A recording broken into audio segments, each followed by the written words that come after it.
গণতান্ত্রিক রাষ্ট্র বিনির্মাণের জন্য সবার মত প্রকাশের স্বাধীনতা নিশ্চিত করার দাবি জানিয়েছেন আমার দেশ পত্রিকার সম্পাদক ২১শে পদকপ্রাপ্ত সাংবাদিক মাহমুদুর রহমান।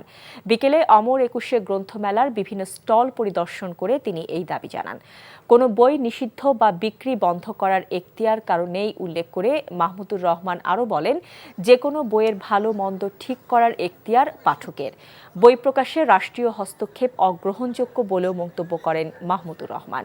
এ সময় মেলায় আগত লেখক এবং পাঠকদের সঙ্গে মত বিনিময় করেন ডক্টর মাহমুদুর রহমান।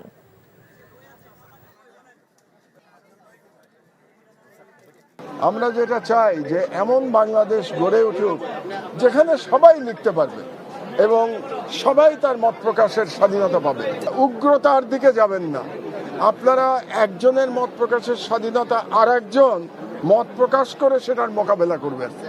কোন রকম গায়ের জোরে মোকাবেলা করতে যাবেন না।